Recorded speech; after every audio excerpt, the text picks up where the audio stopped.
आज के इस वीडियो में आप लोग को OS मॉड्यूल के बारे में बताऊंगा। अब OS मॉड्यूल आपके ऑपरेटिंग सिस्टम के बहुत सारे ऑपरेशंस परफॉर्म करने में मदद करता है। जैसे मान लो आप लोग चाहते हो एक पर्टिकुलर प्रोग्राम को एग्जीक्यूट करना, या फिर मान लो आप लोग चाहते हो कि कॉपी हो जाए फाइल आपकी एक फोल्डर से दूसरे फोल्डर में। इस तरह के बहुत सारे प्रोग्राम्स आप लोगों को लिखने को मिलेंगे फ्यूचर में। अगर आप लोग एक बड़े प्रोजेक्ट पे काम कर रहे हैं तो कैसे लिखोगे आप लोग, चलते हैं कंप्यूटर स्क्रीन में एंड लेट्स गेट स्टार्टेड।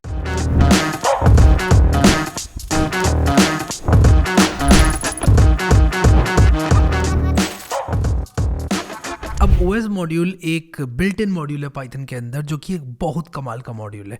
आप लोग इसकी सहायता से लिटरली ऑपरेटिंग सिस्टम में जो चीज़ें करते हैं मैनुअली, उसको ऑटोमेट कर सकते हैं। जैसे कि मान लो आप चाहते हो कि ऑटोमेटिकली आप हर फोल्डर के अंदर एक 1.py नाम की फाइल या 1.txt नाम की फाइल या 1.jpg नाम की फाइल डिलीट करना चाहो, वो आप कर सकते हो। अगर आप चाहो कि हर फोल्डर के अंदर एक फाइल बना दो, वो आप कर सकते हो। इनफैक्ट पर्सनली मैं बताऊँ तो मैंने क्या किया, जो मेरी फोल्डर स्ट्रक्चर था 100 डेज ऑफ कोड का, जिसके अंदर मुझे मैनुअली शायद एक एक करके फाइल्स डालनी पड़ती, उसको मैंने OS मॉड्यूल से ऑटोमेट किया था। और SHUtil नाम का एक मॉड्यूल है, वो भी मैंने यूज़ किया था। बट जस्ट OS मॉड्यूल के बारे में आज मैं आप लोग को बताना चाहता हूँ। OS मॉड्यूल की जो डॉक्यूमेंटेशन है उसके अंदर तमाम फंक्शंस आप लोग को मिल जाएंगे कि यार इससे ये होता है, इससे ये होता है, ये सारी चीज़ें आप लोग को देखने को मिल जाएंगी। तो मैं एक काम करता हूँ, यहाँ पर आप लोग को OS module in Python Google करके दिखाता हूँ। अब मैं गूगल करके क्यों दिखा रहा हूँ आप लोग को, देखो होता क्या है ना कि कभी भी आप लोग को कुछ इस तरह का काम करना है। जैसे कि मान लो मैं आप लोग को एक फ़ोल्डर दिखाता हूँ यहाँ पर, ठीक है। मैंने यहाँ पर क्या किया कि एक फ़ोल्डर बनाया हुआ है, जैसे मान लो OS मॉड्यूल इंट्रोडक्शन, ठीक है। अब मैं एक चीज़ करता हूँ, इसको गार्बेज के अंदर डाल देता हूँ। गार्बेज के अंदर मैं वो फोल्डर्स डालता हूँ जिनको मैं मेंटेन नहीं करना चाहता। अरे मूव क्यों नहीं हो रहा है, गार्बेज के अंदर हो गया भाई, मूव सही है। पाइथन VN नहीं, मुझे OS मॉड्यूल इंट्रोडक्शन इसके अंदर जाना है, ठीक है। मैं एक काम करता हूँ, राइट क्लिक करूँगा यहाँ पर, न्यू टर्मिनल एट फोल्डर करूँगा, या फिर एक काम करता हूँ सिंपली कि इसको ना VS कोड में खोल लेता हूँ, ठीक है। मैं इसको VS कोड में खोल लेता हूँ। VS कोड अगर आपको नहीं पता तो ये एक कोड एडिटर है, और पता ही होगा यार आपको VS कोड क्या होता है। अब ये फोल्डर खुल गया मेरा VS कोड में। अब मैं क्या करूँगा, एक फ़ाइल बनाऊँगा यहाँ पर, उसका नाम रखूँगा main.py। यहाँ पर करूँगा import OS, ठीक है। import OS किया मैंने। अब मैं यहाँ पर लिखूँगा os.mkdir, और यहाँ पर मैं लिखूँगा डेटा, ठीक है। अब आप देखो यहाँ पर कोई डायरेक्टरी बनी हुई है क्या? कुछ नहीं बना हुआ है, सिर्फ main.py है। मैं इसको रन करूँगा तो एक डायरेक्टरी बन जाएगी यहाँ पर डेटा नाम से, एक फ़ोल्डर मैंने ऑटोमेटिकली बना दिया। अब मैं चाहता हूँ डेटा के अंदर हर डेट का एक फ़ोल्डर बन जाए, या हर डे का एक फ़ोल्डर बन जाए। जैसे मान लो 100 डेज ऑफ कोड है, डे 1 से लेके डे 100 तक फोल्डर्स बन जाए। तो मैं क्या करूँगा, मैं यहाँ पर लिखूँगा for I in range 0 to 100 os.mkdir, और मैं यहाँ पर लिखूँगा एक f स्ट्रिंग लगा देता हूँ। मैं लिखूँगा डेटा स्लैश डे, और इसके बाद मैं लिख दूंगा यहाँ पर i+1, क्योंकि i 0 से स्टार्ट हो रहा है, या 1 to 101 भी कर सकते हो, चलेगा। फिर i+1 नहीं करना पड़ेगा आपको, एनीथिंग वर्क्स, ठीक है। तो ये आपको डेटा फोल्डर के अंदर ये सब बनाकर दे देगा डे 1 से लेके डे 100 तक, ठीक है। अब क्योंकि mkdir डेटा ये बना हुआ है ऑलरेडी, इसलिए आपको एरर थ्रो करके देगा, कहेगा कि डेटा डायरेक्टरी ऑलरेडी बनी हुई है, बार बार क्यों बना रहे हो। दिखाता हूँ आप लोगों को। तो ये कह रहा है फाइल एग्जिस्ट डेटा, तो ये डेटा नाम से डायरेक्टरी आप नहीं बना सकते।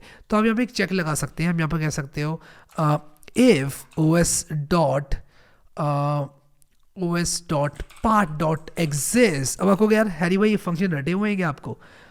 यस यार रटे हुए हैं। कैसे रटे? क्या मैंने रटे थे किसी दिन बैठ के, क्या मैंने कॉपी लेके रटे थे इनको? नहीं, मैं करते करते करते करते इसको इतना अच्छी तरह सीख चुका हूँ कि यार अब मेरे दिमाग में बैठ गए ये सारे फंक्शंस। इसीलिए मैं आप लोगों को कहीं से रेफर ना करके मैं इसको पहले अपने आप लोगों को बताना चाहता हूँ कि यार मेरा क्या एक्सपीरियंस रहा इन चीज़ों को लेके, मैं किस तरह से यूज़ करता हूँ बिना देखे। फिर उसके बाद हम आएंगे डॉक्यूमेंटेशन पे भी, उन फंक्शंस को देखेंगे जो कि शायद मुझे भी ना आते हो, क्योंकि ये मॉड्यूल बहुत वास्ट है, याद तो नहीं रहते यार कम से कम। लेकिन कुछ भी करना होता है मैं सर्च कर देता हूँ, I look it up on the internet and it goes just fine, ठीक है। तो मैं यहाँ पर जल्दी से आप लोग को यही दिखाना चाहता हूँ कि मैंने कहा कि यार अगर डेटा एग्जिस्ट करता है, इनफैक्ट अगर डेटा एग्जिस्ट नहीं करता है, तो मैं कहूँगा इफ नॉट os.path.exist, तब आप बना दें डेटा फोल्डर। अब क्योंकि os.path.exist डेटा ये ट्रू होगा, क्योंकि यहाँ पर डेटा फोल्डर है, तो इसलिए ये नहीं जाएगा इसके अंदर।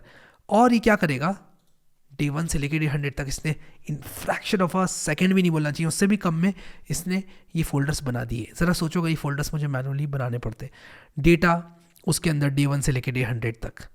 ज़रा सोचो मुझे ये सारे के सारे फोल्डर्स मैनुअली बनाने पड़ते हैं, मेरे लिए एक बहुत ज़्यादा टाइम सेविंग टास्क हो गया ये, ठीक है। अब मान लो मुझे हर फोल्डर के अंदर एक main.py बनानी है, जस्ट एक फोल्डर स्ट्रक्चर मेंटेन करने के लिए। मान लो मैं इसको यूज़ कर रहा हूँ just to teach Python, just to take a Python course 1 से लेकर 100 डेज़ का। हर पाइथन इनफैक्ट हर दिन मैं जिस दिन पाइथन पढ़ाऊंगा उस दिन मुझे एक main.py फाइल बनानी पड़ेगी क्योंकि वो मेन फाइल होगी मेरी, और एक tutorial.md फाइल बनानी होगी क्योंकि वो मेरी मार्कडाउन फाइल होगी। तो मैं क्या कर सकता हूँ, मैं कह सकता हूँ यार देखो ऐसा है, हर दिन के लिए एक तो डे फोल्डर बना दो, फिर उसके बाद क्या करो os.mkdir, इनफैक्ट आप mkdirs करके मल्टीपल डायरेक्टरीज भी बना सकते हैं, और आप क्या कर सकते हो एक फाइल भी क्रिएट कर सकते हो। तो मैं यहाँ पर सिंपली इसको रन करके अपने सारे ये फोल्डर्स बना सकता हूँ, ठीक है। सारे फोल्डर्स के अंदर और फोल्डर्स बना सकता हूँ। अब मान लो मैं इन फोल्डर्स को रीनेम करना चाहता हूँ, ठीक है, मान लो मैं इनको रीनेम करना चाहता हूँ, तो मैं क्या कर सकता हूँ, मैं गूगल सर्च कर सकता हूँ OS module in Python how to rename, ठीक है, और ये रीनेम मेथड होता है डायरेक्टली यार os.rename, ठीक है। तो os.rename यूज़ कर सकता हूँ मैं। तो मैं सिंपली क्या करूँगा कि os.rename यूज़ करूँगा और मैं यहाँ पर कह दूँगा कि यार सेम चीज़ करो बट दिस टाइम रीनेम करो। तो मैं एक rename.py नाम से फाइल बना लूँगा, और मान लो मैंने गलती से डे लिख दिया जबकि मुझे ट्यूटोरियल लिखना चाहिए था, तो मैं सबको रीनेम करना चाहता हूँ। मैनुअली करने बैठ गए अगर तो 100 फोल्डर्स हैं यार, कैसे करोगे, तो क्या करो ऑटोमेटिकली करो। तो मैं ये हटाऊंगा यहाँ से, मैं कहूँगा os.rename, और इसके बाद क्या होता है रीनेम मेथड किस तरह काम करता है। सबसे पहले आप लोगों को क्या करना है, सोर्स करना है, फिर डेस्टिनेशन करना है। तो सोर्स तो मेरी ये होने वाली है, डेस्टिनेशन क्या होने वाली है मेरी, डेस्टिनेशन मैंने ट्यूटोरियल लिखना है ना डे की जगह, तो मैं ये कर दूंगा और मैं इसको रन करूँगा। आप देखो ये ऊपर से नीचे तक 100 तक पूरा ट्यूटोरियल में कन्वर्ट हो गया। मान लो कल मुझे ये रियलाइज़ होता है कि यार मुझे ट्यूटोरियल के बाद एक स्पेस भी देना चाहिए था, तो मैं यहाँ सोर्स में ट्यूटोरियल लिखूंगा, यहाँ पर स्पेस दे दूंगा और यहाँ पर स्पेसेस आ जाएंगे क्योंकि मैं इसको रीनेम करना चाहता हूँ इसमें। तो मैं इसको रन करूँगा तो आप देखो यहाँ स्पेसेस भी आ गए। तो बल्क एक्शंस आप कर सकते हो फाइल को रीड करने के टर्म्स में, फाइल को रीनेम करने के टर्म्स में, फोल्डर्स को क्रिएट करने के टर्म्स में। मान लो आप जानना चाहते हो कि कितने ट्यूटोरियल्स यहाँ पर मौजूद हैं, ठीक है, मान लो आप चाहते हो, तो मैं यहाँ पर list.py, इनफैक्ट मुझे इसका नाम ऐसे नहीं रखना चाहिए, मैं इसका नाम os list.py रखता हूँ। मैं यहाँ पर क्या करूँगा, मैं यहाँ पर लिखूँगा import os, और मैं यहाँ पर लिखूँगा folders is equal to os.listdir, एक बहुत इंपॉर्टेंट मेथड जो कि बताएगा डेटा के अंदर कौन कौन से फोल्डर्स हैं। और मैं यहाँ पर प्रिंट फोल्डर्स करूँगा तो एक लिस्ट प्रिंट होगी और इसमें सारे फोल्डर्स आ जाएंगे।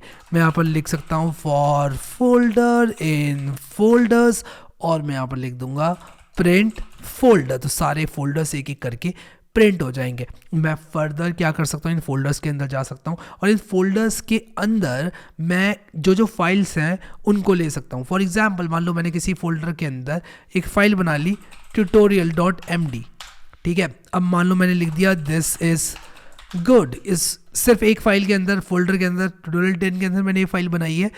तो मैं कुछ ऐसे कर सकता हूँ, मैं कह सकता हूँ प्रिंट os.listdir फोल्डर, यानी कि इसके अंदर भी क्या क्या फाइल्स हैं इस डायरेक्टरी को लिस्ट करो, और मैं यहाँ लिख सकता हूँ फोल्डर, ठीक है।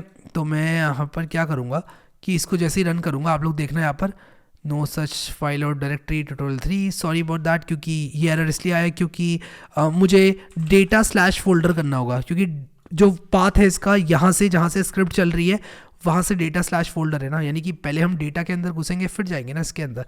तो डेटा के अंदर घुसे फिर ट्यूटोरियल 1 ट्यूटोरियल 2 सब के अंदर ये बताएगा क्या क्या फाइल्स हैं। देखो सबका एम्प्टी आया, बस इसका tutorial.md का यहाँ पर ये वाली फाइल आई ट्यूटोरियल 10 का, क्योंकि इसके अंदर tutorial.md मैंने बनाई है। तो मैं एक काम और कर सकता हूँ, मैं यहाँ पर लिख सकता हूँ कि भाई प्रिंट कर दो, फोल्डर भी प्रिंट कर दो और ये भी प्रिंट कर दो, दोनों चीज़ें प्रिंट कर दो। तो इस बार क्या होगा, यहाँ पर सारे फोल्डर्स आ रहे हैं, उसके नीचे एक लिस्ट आ रही है, उसके अंदर कौन कौन सी फाइल्स हैं। तो यहाँ पर देखो ट्यूटोरियल 10 के अंदर tutorial.md आ रही है। तो अगर हम किसी फाइल को सर्च भी कर रहे हैं तो हम अपना सर्च बना सकते हैं, एक ऑपरेटिंग सिस्टम में सर्च करने वाला प्रोग्राम बना सकते हैं जो कि हमारे सर्च करेगा फोल्डर्स के अंदर के फोल्डर्स में फाइल को। अगर आप विंडोज़ के सर्च से खुश नहीं है, या अपने मैक के सर्च से खुश नहीं है, या फिर आप लोग मान लो किसी भी ऑपरेटिंग सिस्टम में क्यों ना हो उसके इनबिल्ट सर्च से खुश नहीं है, अपना सर्च बना सकते हो। क्या ओएस मॉड्यूल की सिर्फ इतनी फंक्शनैलिटीज़ हैं? नहीं यार, आप लोगों को ओएस मॉड्यूल को खुद से एक्सप्लोर करना पड़ेगा। इतने मेथड्स हैं इसके अंदर, आप देखो यहाँ पर बहुत सारे मेथड्स हैं। आप क्या क्या नहीं कर सकते इसमें, आप यहाँ पर os डॉट सिस्टम करके os dot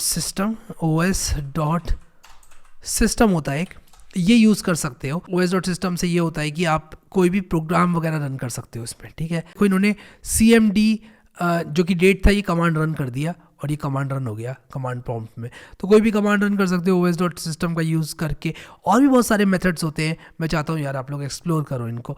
os dot pipe होता है, पाइप 2 होता है। जैसे जैसे आप लोग अपनी प्रोग्रामिंग जर्नी आगे बढ़ाते जाएंगे वैसे वैसे आपको इनके बारे में पता चलता जाएगा कि ये क्या करते हैं। बहुत सारे मेथड्स इसके कुछ कॉम्प्लेक्स होते हैं, ठीक है, बट मैं उनमें नहीं जाना चाहूँगा। लेकिन जितने भी बेसिक थे मेथड जो कि मैं चाहता हूँ आपको आने चाहिए, वो आप ज़रूर करो यार, ठीक है। मेरे हिसाब से सबको आने चाहिए कुछ मेथड्स, और मैंने वो आपको बता दिए। अब यहाँ पर देखो os dot get cwd get current working directory, ये भी बहुत इंपॉर्टेंट है।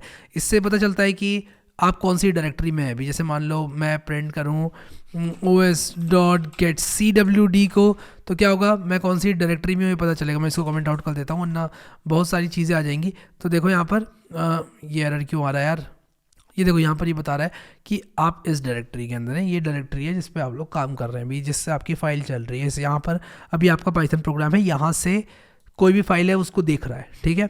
आप चेंज डायरेक्टरी कर सकते हैं, आप कह सकते हैं भाई ये डायरेक्टरी है ना os डॉट chdir, आप कह सकते हो भाई चेंज कर दो डायरेक्टरी टू यूज़र्स, और उसके बाद अगर आप सेम चीज़ प्रिंट करोगे तो आपकी डायरेक्टरी चेंज हो जाएगी। तो पहले आपकी डायरेक्टरी देखो ये थी, अब आपकी डायरेक्टरी /users हो गई। यानी कि कोई भी फाइल जो आप अपने पाइथन प्रोग्राम में रेफर करोगे वो पहले कर रहे थे इस फोल्डर के रिलेटिव, अब इस फोल्डर के रिलेटिव करोगे। यानी कि जो भी फाइल्स आप लोग देख रहे हो, जैसे कि हम पहले लिख दे रहे थे डायरेक्टली डेटा /फोल्डर, क्योंकि हम ऑलरेडी यहाँ तक तो थे ही, इसके अंदर डेटा फोल्डर है, उसके अंदर जो भी मेरा ट्यूटोरियल 6 ट्यूटोरियल 7 जो भी फोल्डर है वो है।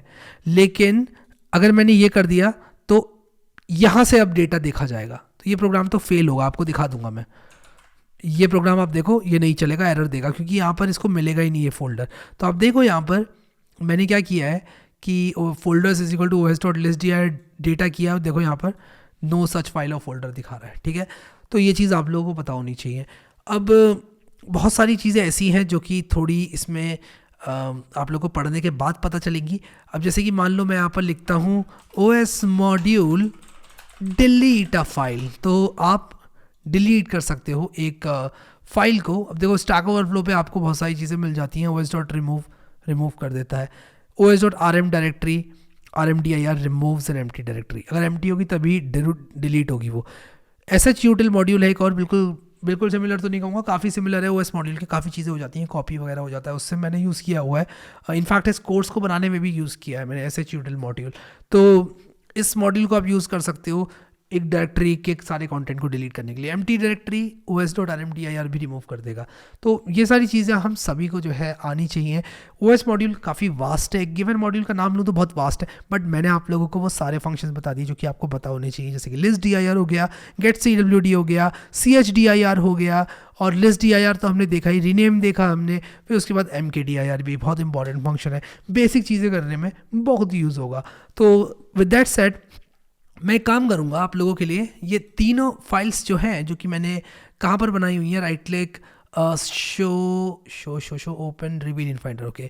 तो ये सारी फाइल जो है मैं इसको रेपलेट में डाल दूंगा ताकि आप लोग को ये मिल जाए। तो मैं इस वाली रैपल में ये सारी फाइल्स डाल देता हूँ ताकि आपको मिल जाए।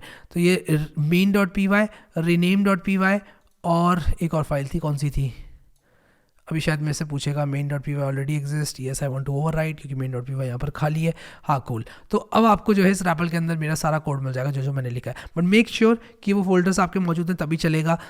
देखना, वीडियो को देखना ध्यान से मैंने कैसे किया है, आप वैसे फॉलो अलॉन्ग करना, इससे कोड चलाने की कोशिश मत करना। जस्ट आपके लिए मैंने लिख दिया, स्पेलिंग्स वगैरह आपको देखनी हो कोड में। तो thank you so much guys for watching this video. I hope आप लोगों को मज़ा आ रहा है इस कोर्स में, हम काफ़ी आगे आ चुके हैं।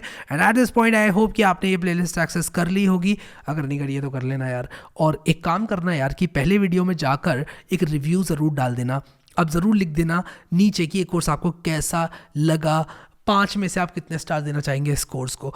और आप लोग अगर ऐसा करेंगे तो मुझे दिल से काफ़ी खुशी होगी, और वो लोग जो कि इस कोर्स को देखने वाले हैं उन लोगों के लिए काफ़ी आसानी होगी। अभी के लिए इस वीडियो में इतना ही guys. Thank you so much guys for watching this video, and I will see you next time.